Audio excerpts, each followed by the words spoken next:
اب اس پس منظر میں سوچئے ہم کہاں کھڑے ہیں، ہم کس شے کی گواہی دنیا کے سامنے دے رہے ہیں؟ ہمارے تو انفرادی معاملات بھی بہت پست ہیں، ہمارے تو معاملات آپس کے غلط ہیں، ہم تو جھوٹ اور دھوکہ اور فریب اور ملاوٹ اور خیانت اور غبن، اس میں تو ہم بہت ہائی مارکس جو ہیں سیکیور کر رہے ہیں۔ جارج برنارڈ شاہ نے کہا، میں جب قرآن پڑھتا ہوں تو محسوس کرتا ہوں کہ اس سے بہتر کتاب ممکن نہیں، اور جب مسلمانوں کو دیکھتا ہوں تو محسوس کرتا ہوں کہ ان سے زیادہ ذلیل قوم کوئی نہیں۔ یہ گواہی ہم دے رہے ہیں، یہ محمد کے ماننے والے یہ ہیں، یہ ہے امتی محمد کے،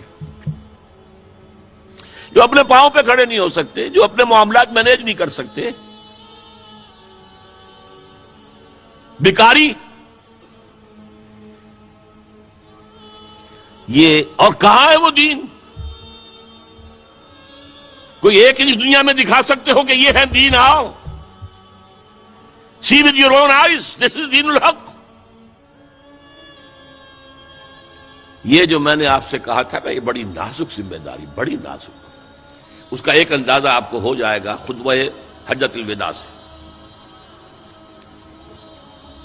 حضور نے جو خطبہ دیا، اور وہ عظیم ترین خطبہ ہے تاریخ انسانی کا، آخر میں موٹی موٹی باتوں کو پھر دہرایا۔ دیکھو عورتوں کا خیال کرو، عورتوں کے حقوق ادا کرو، دیکھو غلاموں کے ساتھ نیک سلوک کرنا، جو بھی تھی۔ پھر آپ نے ایک سوال کیا، الا هل بلغت، لوگوں میں نے پہنچا دیا یا نہیں؟ 1.25 لاکھ کا مجمع تھا، آج سے 1400 برس قبل 1.25 لاکھ کا مجمع بہت بڑی بات تھی، بہت بڑی بات، جبکہ ابھی اسلام صرف جزیرہ نما عرب تک محدود تھا۔ آج بھی پہلے کبھی ہو جاتے تھے 28-30 لاکھ بھی، ان مینیجیبل ہو رہا تھا معاملہ۔ اب سعودی عرب کی حکومت نے کو مینیج کیا، پابندیاں لگائی تو 20 لاکھ، یہی ہے نا، 1.25 لاکھ کا مجمع۔ اور اس کا نقشہ میں دکھا دوں، ایک ایک حرف آپ 3 مرتبہ کہہ رہے تھے۔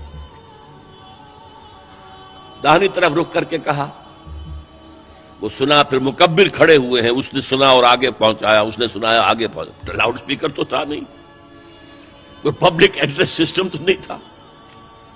پھر آپ نے سامنے رخ کر کے وہی بات فرمائی، پھر یہاں سامنے کھڑے ہوئے لوگوں نے پہنچایا، پھر بائیں طرف رخ کیا۔ اسی لیے ہر جملے کو، ہر بات کو آپ نے 3 دفعہ کہا، الا هل بلغت، میں نے پہنچا دیا یا نہیں؟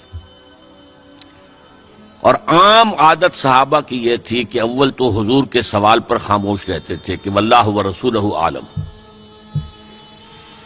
یا اگر جواب دیتے تھے تو فرط ادب سے بہت مختصر جواب۔ وہ چلبلے قسم کے شاگرد جو ہوتے ہیں، جو استادوں کو بھی پڑھانا چاہتے ہیں، صحابہ کرام اس طرح کے نہیں تھے، اپنی لیاقت اور ذہانت کا روب جو ہے اپنے استادوں پر گاٹھ دیں۔ وہاں تو یہ تھا کہ ایک بات جواب، یہاں 4 جواب دیے ہیں صحابہ نے۔ انا نشهد انك قد بلغت الرسالة واديت الامانة ونصحت الامة وكشفت الغمة۔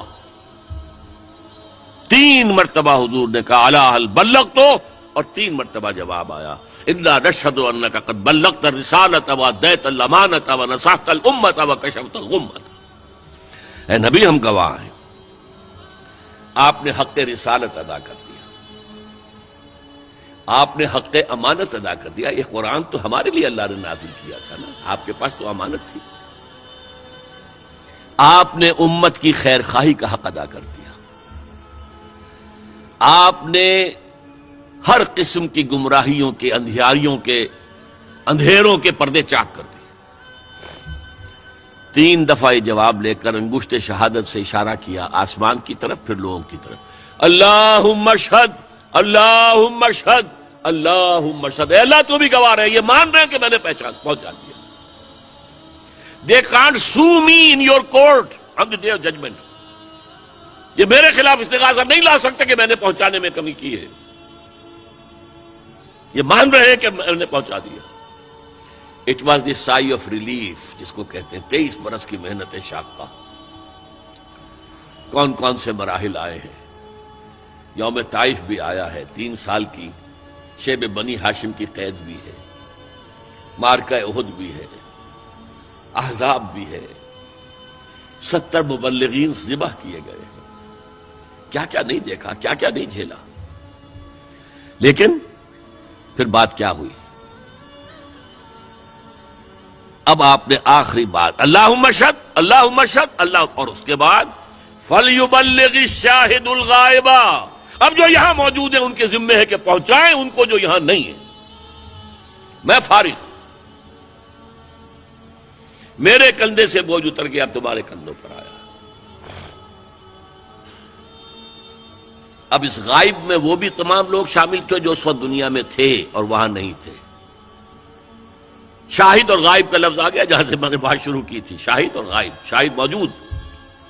فَلْيُبَلِّغِ الشَّاهِدُ الْغَائِبَ, اور غائب میں وہ بھی ہے جو قیامت تک آئیں گے. یہ ہے اس امت کا فرض منصبی, اور اگر آپ سمجھیں یہ ہے اس امت کا فریضہ رسالت.